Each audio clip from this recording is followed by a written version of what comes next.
Olá, meu aluno do nono ano, tudo bem com você? Passando aqui hoje para que a gente possa explanar um pouquinho sobre alguns conceitos que eu considero relevantes ali da chamada República Oligárquica, né? Naquela nossa última aula, nós abordamos o governo do Deodoro da Fonseca, vimos também o governo do Floriano Peixoto. Naquele ano de 1894 em diante, tivemos a chamada República Oligárquica, especificamente até 1930. É a segunda fase da República Velha, nono ano. E nesta República Oligárquica, o que se vê é a oligarquia paulista e esta oligarquia mineira controlando o cenário político e econômico brasileiro. E implantando algumas medidas, algumas práticas.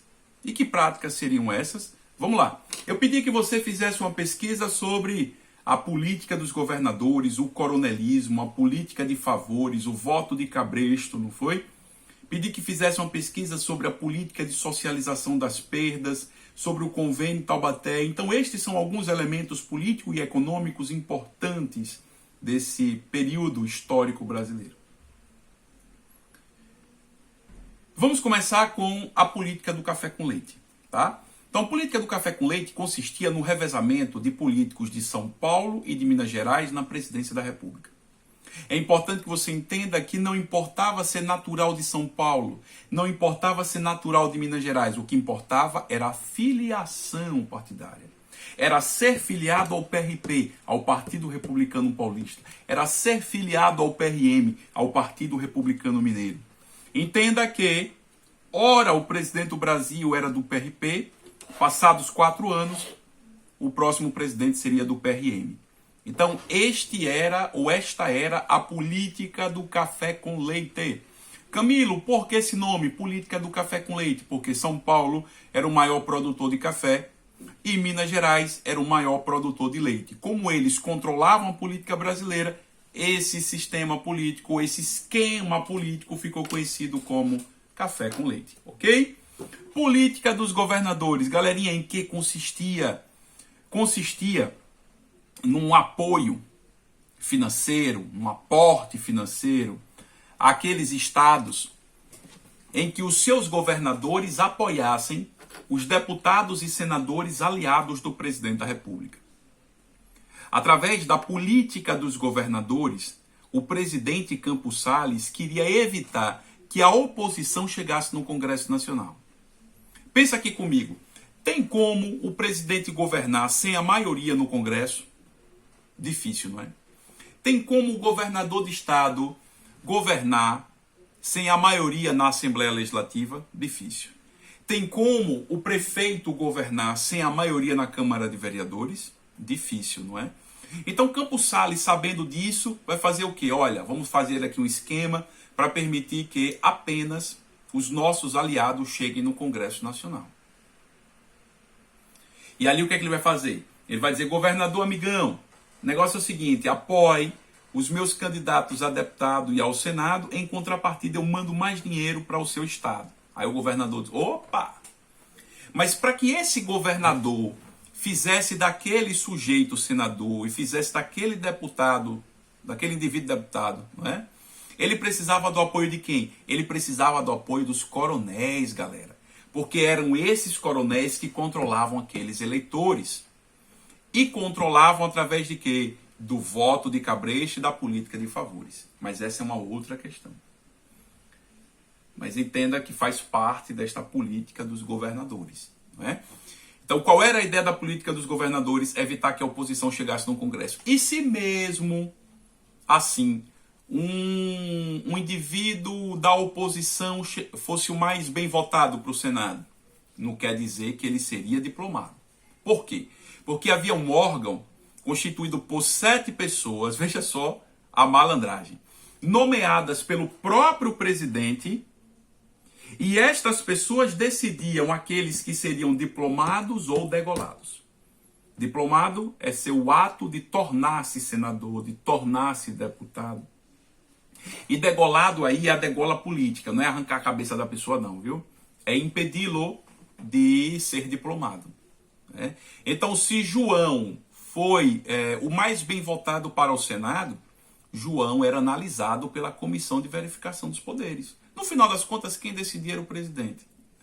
E aquela Comissão de Verificação dos Poderes dizia, não, João é dono de um jornal, ele vive criticando os paulistas, ele não pode ser senador. Aí a Comissão de Verificação dos Poderes, ia lá e vetava o nome de João. Daí o segundo mais bem votado, que era aliado do presidente, era diplomado. Então, veja só que coisa antidemocrática, né? Que malandragem que existia na política brasileira naquela época. Não existe só hoje não, viu? Senhores, e esse coronel, quem era o coronel? O coronel era um grande fazendeiro. Necessariamente não era um rico fazendeiro, tá? Porque também haviam níveis de coronéis. Haviam coronéis mais ricos que outros. O que dependia, o que fazia daquele coronel, daquele fazendeiro coronel, era o curral eleitoral, ou seja, a quantidade de eleitores que ele tinha sob o seu controle.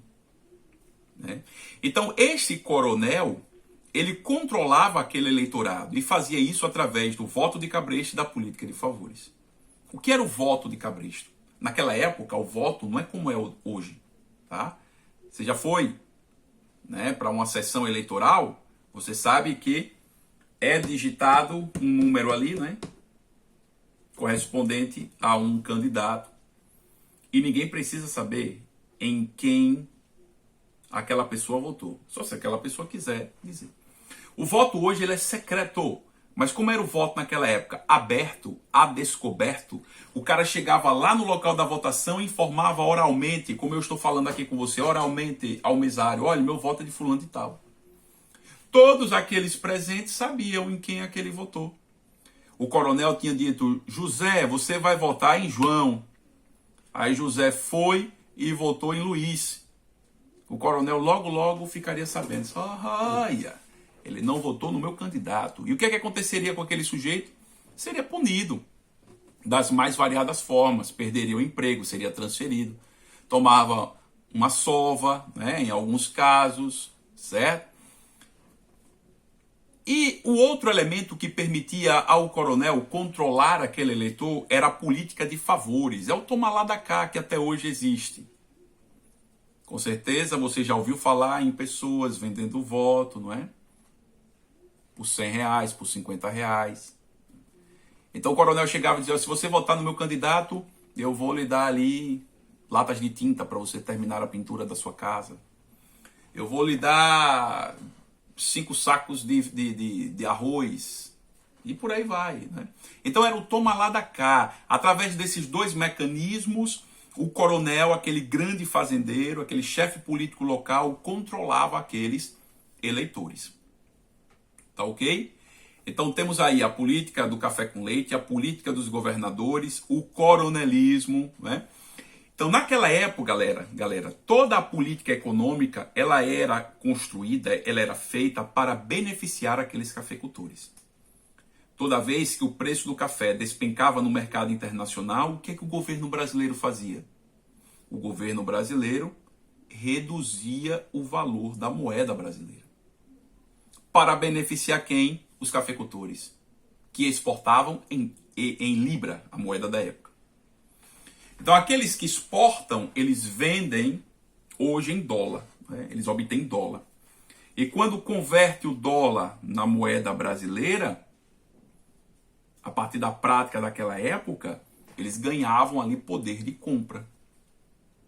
Quanto é que está um dólar? R$5, né? 5,30. Então, quanto mais valorizada estiver a moeda brasileira, é melhor para os importadores, para aqueles que trazem produtos de fora. Quanto mais fraca estiver a moeda brasileira, é melhor para quem? Para quem exporta. Então, toda vez que o café despencava no mercado internacional, o governo brasileiro, que era formado por cafeicultores, acabava desvalorizando a moeda brasileira para beneficiar eles mesmos. Era a política de socialização das perdas. Em outras palavras, política de divisão, de distribuição dos prejuízos, gente. E havia também o Convênio de Taubaté. O próprio nome, rima. Convênio de Taubaté rima com café. A ideia do Convênio de Taubaté era de valorizar, pessoal, o café. E aí o que é que o Rio de Janeiro, Minas Gerais, São Paulo e depois o próprio Estado brasileiro iria fazer? Cafeicultor, você produzi 1.000 sacas de café, mas eu não vendi. Eu vendi 500 sacas de café. Não se preocupe, as outras 500 sacas serão compradas pelo Estado, serão compradas pelo Convento Taubaté. Então, muito bom, né? Você produz, não vende, o governo vem e lhe compra. Então, você não fica no prejuízo, tá? Então, os senhores, essas eram algumas práticas políticas e econômicas recorrentes e que caracterizam essa segunda fase da República Velha, chamada de República Oligárquica. Ok? Depois de me ouvir, eu peço que vocês, só um minutinho.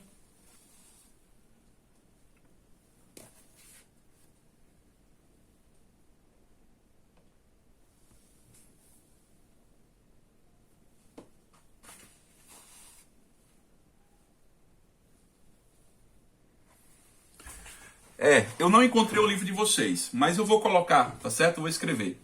Aí vocês vão ler um trecho do livro que fala justamente sobre isso, embora vocês já tenham feito uma pesquisa, e vão fazer uma atividadezinha do livro, tudo bem? Amanhã, sexta-feira, a gente volta, vamos falar sobre os movimentos sociais da República Velha, e depois passarei uma atividade lá no Forms, beleza, galera? Aí vocês fazem para contabilizar aí a pontuação de atividades. Tudo bem? Senhores, grande abraço e até a qualquer momento, né? Até qualquer momento. Valeu, tchau!